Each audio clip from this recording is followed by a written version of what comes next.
एगो छोरी चार गो छौरा हंसा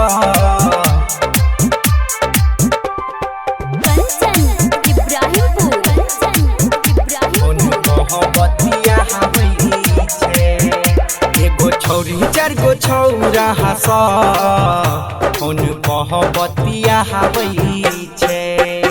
एगो छोरी चार गो छौरा हंसा फोन बतिया हबै छे।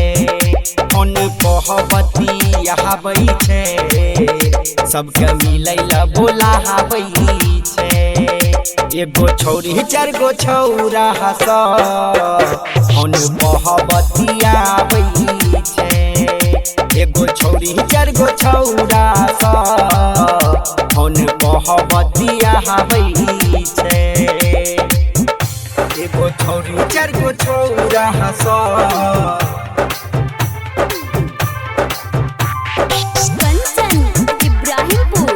फोन बतिया हबै छे।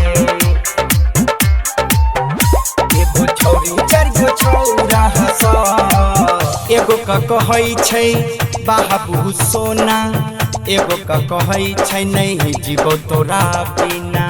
एगो शहर दम नैना लड़ाबै, एगो कमी लैले घर में बोलाबै। एगो कमी लैले घर में बोलाबै। ए भैया एगो का कहै छै बाबू सोना, एगो का कहै छै नहीं जीवो तोरा बिना। एगो शहर दम नैना लड़ाबै, एगो कमी लैले घर में बोलाबै। सबका चूना लगाबै एगो छोरी चार गो छौरा हंसा फोन बतिया हबै छे। एगो छोरी चार गो छौरा हंसा देखो फोने पर घुमा हबै छे। एगो छोरी चार गो छौरा हंसा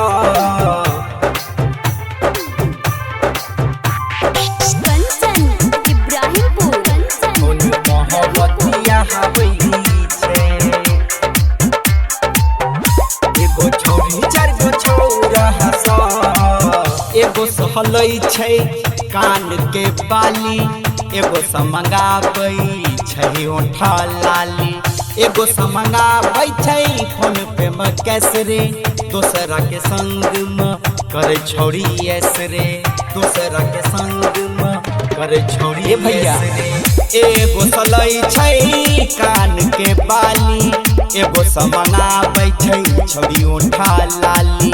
एगो समंगाबै छै फोन पे में कैसरे दोसरा के संग में करे छोरी ऐसरे। सबके सबसे छुपावे एगो छोरी चार गो छौरा हंसे फोन बतिया हबै छे। एगो छोरी चार गो छौरा के देखो चुतिया बना हबै छे। बुझलो भैया।